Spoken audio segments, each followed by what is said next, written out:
Well, I'm fine. It wasn't my fault, so I'm good. You know, I understand when it's. I only got a problem when it's on me. You know, if it's on other people, technical difficulties and all that stuff, these are the kind of things that happen. It happens to every network. It happened to us. It's no big deal. Damian Woody held it down. I'm proud of you, big boy. I was listening to you driving in. You were almost as good as me. I mean, not quite, but you know that the potential is there. So I want to give you props. And my man, Max Kellerman, holding it down the way that I expected him to hold it down. But now I'm back, so it's time for y'all to get smoked. Get ready. And by the way, Max, that stubble on your head, what I mean, are they making fun of you?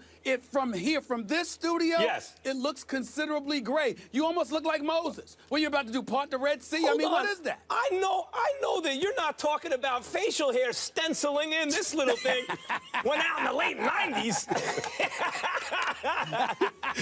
Yeah, I'm going gray. What are you going to do? All right, I got you. I understand, man. I understand. I'm here. I got some gray hairs coming in here as well. Stephen, here's my question. On the way, baby. If I let you win one or two debates, will you promise to show up for the first half of the show from now on? Is that what's going on? Well, first of all, I was available for the first half of the show. Blame somebody else. That's number one. I was there from 9:30. Secondly, and more importantly, let's hear this. Let's understand something. I'm waiting for you to win a debate. You haven't won one yet. Listen, I'm almost getting to the point where I need to apologize on national television for the daily beatdowns that you get. We're going to have to have an intervention, I think, Molly. You don't know what's happening. You don't want to talk to me. Because if we want to talk about beatdowns... I'm not scared of you, Damien. Okay, I'm not scared of you. We don't want to talk about beatdowns. I don't have to worry about you. I don't have to worry about you, man. I'm on screen. I ain't near you. You guys are talking a lot of trash. You ready to do this? Let's do it. Former Cowboy and three-time Super Bowl champion Jay Novacek weighed in on what should happen when Tony Romo returns. Take a listen. When Tony's ready to play, I'd sure enough start Dak, you know, and just always have that little backup situation going there. If things aren't going quite right, then you put Tony in. I think eventually he'll probably end up starting as long as he's healthy and everything's going great. But right now, you know, those first few games back, I would kind of let him get back into the feel of things before I throw him right in there as a starter. Novacek, of course, catching passes from Troy Aikman. He was a part of those great 90s Cowboys teams. Stephen A., do you agree with him when he says he should stick with Dak even when Romo returns? Well, again, I've said from day one, that depends on how Dak is looking at the time that Tony Romo is eligible to come back. I don't think 4 games sets the stage for the new guy to dethrone Tony Romo, even though I think that Tony Romo is impotent come postseason time. He doesn't get anything done. He does put up stellar numbers during the regular season and manages to win games on occasion. I think that what it comes down to is simply this, and I've said this from day one. It doesn't matter what the Cowboys' record is, or what their record is.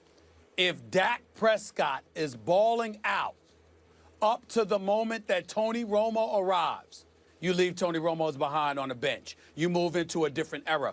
Because at 36 years of age, with 2 back surgeries in the last 3 years, or 2 back injuries, rather, in the last 3 years, along with a couple of other injuries, he is breaking down before our very eyes. Jerry Jones is on the record that he's not getting any younger. We understand the ineptitude that is the moribund Dallas Cowboys franchise, who hasn't won a Super Bowl in more than 2 decades, who had back-to-back 8-8 seasons where they lost the final regular season of a game with the NFC East crown on the line. They had a 12-4 record. It was the catch that wasn't the catch, and that was their best season in the last 20 years. 10 of those years, Tony Romo has been the quarterback for this franchise. He has not gotten it done. He has not produced it in the postseason. And as a result, you get to a point in time where the years is not something that Jerry Jones can count on in terms of being added to his life.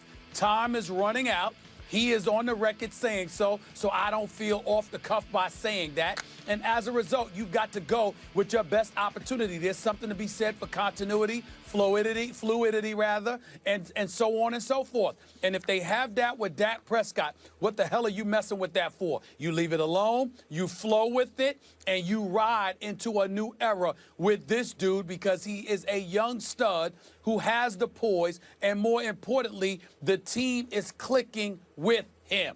You don't interrupt that. Revisit it in the offseason, but as of right now, you flow with what is because it is working for you. And God knows there's been very little that has flowed for the Dallas Cowboys franchise over the last 2+ decades. Leave well enough alone. Don't push your luck because you haven't had much of it. I would say this. Of course, if he's balling out of control, you got to leave Dak in there. If the Cowboys are like 6-1, 7-1, something like that, you got to leave him in there. That's the history of the league. I always bring up Kurt Warner, who not only got his job because of an injury, but then lost it to Mark Bulger, who was never as good as Kurt Warner because, you know, St. Louis was something like 8 straight wins at the time, something like that. And so he kept the job, even if it's not because of the quarterback. If it ain't broke, don't fix it. If the system's working, you stay with it. I don't expect either one of those things to happen. I think Dak is an excellent young quarterback. I think he's the real deal. Love him. As a Giants fan, wish they could find a guy like that in the draft because that looks like a franchise quarterback moving forward, but he is a rookie. And teams will start preparing for him. And I expect teams to start having better success against him, particularly as Dallas starts to play some real teams. They haven't really played that many tough teams so far. And they have a loss week 1 to the Giants, and then they've played, you know, the Bears and the Browns. I mean, come on, that's the reality. So considering that they're probably more likely to be 5-4 or 4-5 by the time Romo gets back, and Dak will be playing well, but maybe not setting the world on fire by that point, then you got to bring in Tony Romo, who, let's not forget, Stephen A., I think you're hard on him in the playoffs. One pass away, which that call could have gone either way. I think they got the call right, but it was that close to getting to the NFC Championship game not that long ago, and he's 13-3. He's 13-3 in his last 16 games. Stop with your blasphemy. How much time was left on the clock, even if Des Bryant had caught that pass? I don't remember offhand. There was about more. I don't remember offhand either, but if my memory serves, I don't remember offhand, but I think it was more than 2 minutes. Aaron Rodgers at Lambeau Field against that Dallas Cowboys defense, I don't care if he had caught the pass. They would have found a way to lose that game. But they were very much in that don't game. Give me that. You're right. I shouldn't say the game was over at that point. That's where we're going. They were very much in that game. They could have easily won it. By the way, on the road against the Packers, yeah, and Tony Romo can play.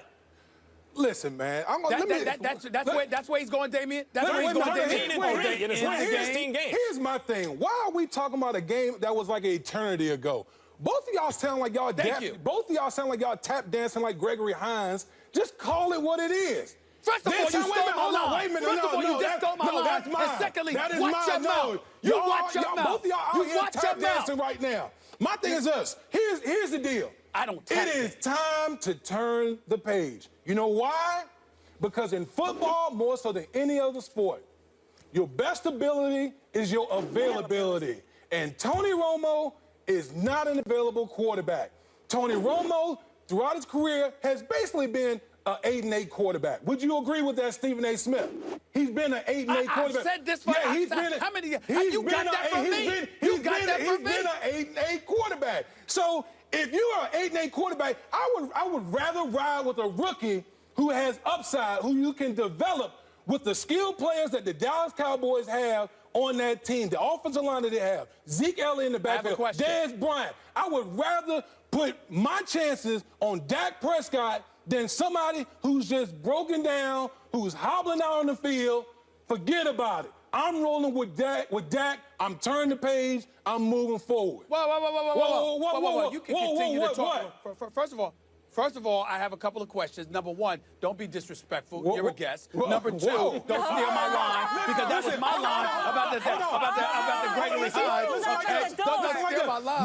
My mama told me if you come over somebody's house more than once, then you can go. You can go in somebody else's refrigerator. You're not a guest anymore. And now why we got to go to Mama Rock? Now why we got to go to Mama Rock? Why we got to go to Mama Rock? Why we got to do that? I've kicked my feet up on the table. I'm not a guest anymore. Why we got to bring up Mama Woody? You know I can't refute that. I can't refute Mama Woody. Watch your mouth. That's number two. Number three, don't steal my lines with the tap dancing. No. Last but not least, here's my question. My question, Damien, is this.